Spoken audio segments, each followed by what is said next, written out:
Hello everyone, myself Momin Muhammad Qais, and today we will discuss about reproductive system. So what are reproductive system?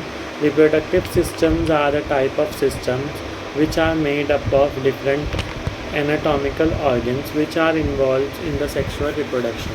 So basically there are two types of reproductive system, female reproductive system and male reproductive system. So we will discuss one by one. So first we will discuss female reproductive system. So female reproductive system is a type of system which contain different organs such as primary sex organs and accessory sex organs.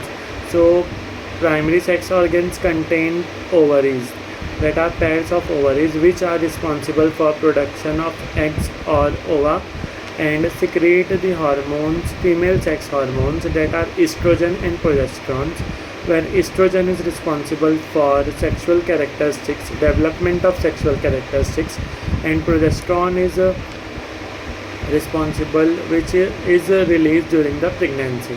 When we talk about accessory organs, it involves two organs, that are external genitalia, that is also known as vulva, and internal genitalia, where external genitalia consist of labia majora, labia minora, clitoris. Where we talk about labia majora, these are the two large folds forming on the boundary of vulva, which are made up of fibrous connective tissue. At the age of puberty, there is a growth of hair at the labia majora. Then second one is labia minora, which is present inside the labia majora, which is also two small folds between the labia majora. It consists of a part known as cleft, which is responsible for opening of vagina and urethra. Then third one is clitoris. Clitoris is the part which is present at between the labia minora, which is a very sensitive part, contains sensory nerves and made up of erectile tissues. It is one of the most sensitive part of female reproductive system. Then when we talk about internal genitalia, it contains vagina, then cervix, then uterus, then fallopian tube. So we will discuss one by one each of them. So first part is vagina, that is fibromuscular tubular organ, also known as birth canal. It is the organ which is leading outside the body towards the cervix of uterus. It is consists of stratified squamous epithelium tissue which helps the vagina during the delivering of a baby, which is used to expand or stretching. When we talk about frontal portion of vagina is towards the urinary bladder, and the back portion is toward the rectum or anus. There are two walls, that are the anterior and posterior. Anterior wall is about 7.5 cm and posterior wall is about 9 cm. Then the next portion is cervix. Cervix is the neck of uterus. It is the lower narrow portion which is cylindrical and conical in shape. Cervix is divided into two parts, upper cervix and lower cervix. Upper cervix is a part which lies towards the uterus, where lower cervix is a part which lies towards the vagina. Where third one is fallopian tube. Fallopian tube are the most important tubes which are leading from the ovaries to the uterus. It's about 10 cm in long. The finger-like projection which hold the ovaries is known as fimbrier.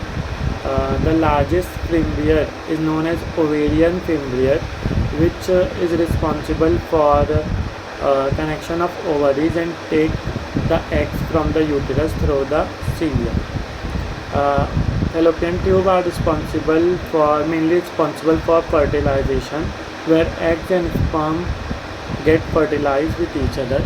Then fourth one is uterus. Uterus is the hollow muscular organ which is also known as womb.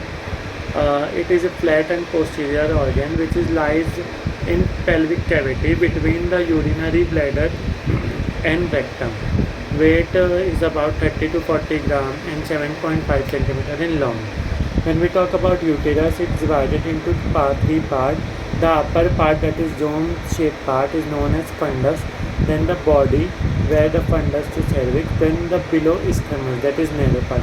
Isthmus is the part where it becomes the narrow or the cervix become flat or rounded.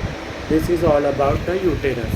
Then when we talk about functions, functions of female reproductive systems are secretion of ova or formation of ova or reception of sperm, then providing suitable environment for fertilization or fetal growth, then participation, that is role in childbirth, then lactation, that is milk production, which is done after pregnancy by mammary gland.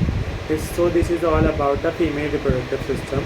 Now we will discuss another reproductive system, that is male reproductive system.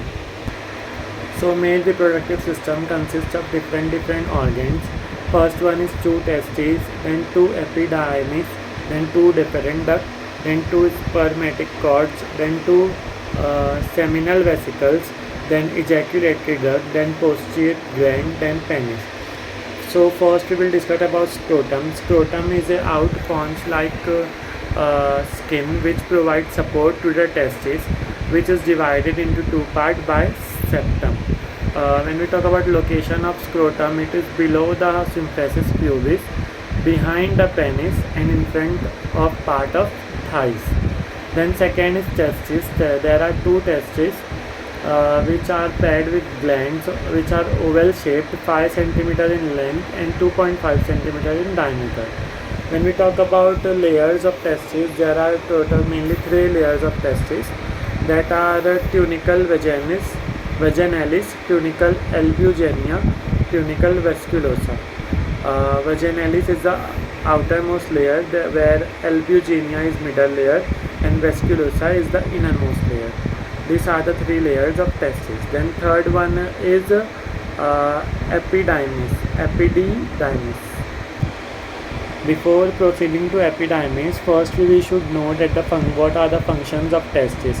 So testes are the main organ or part which is responsible for secretion of sperm, that is spermatozoa, and it helps in regulation of metabolism and maintain the fluid and electrolyte balance, and also inhibit the secretion of anterior pituitary hormone, that are FSH and LH.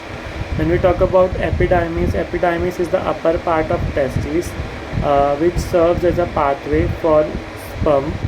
Then deferent duct is present. It is present within, means it is present inside the epididymis, which is about 15 cm long. Then it is connected to the seminal vesicles and ejaculatory duct. When we talk about seminal vesicles, it is a pair of tubular glands which secrete the seminal fluid, which helps the sperm to provide the sperm's nutrients to set up in a vagina, because the nature of vagina is acidic. When we talk about ejaculating duct is lies after seminal vesicles, which is about 2 cm long, which is passes through the prostate gland and joined to the urethra, which carry its main role to carry the spermatozoa to urethra and seminal fluid. Then prostate gland is the largest gland or walnut gland. It lies below the bladder, which secrete a fluid which will mix with spermatozoa and form a milky-like structure, which called as appearance of semen. Then after prostate gland, urethra is present, which shows double function, that is flow of urine as well as flow of semen.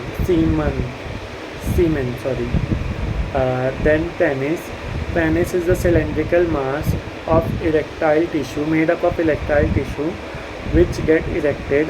The upper part, that is fold, is known as foreskin, where the terminal portion of penis helps in erection.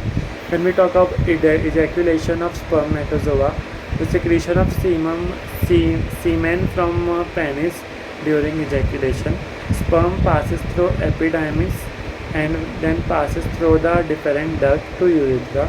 Normal ejaculation is about 1 ml, that is 40 to 100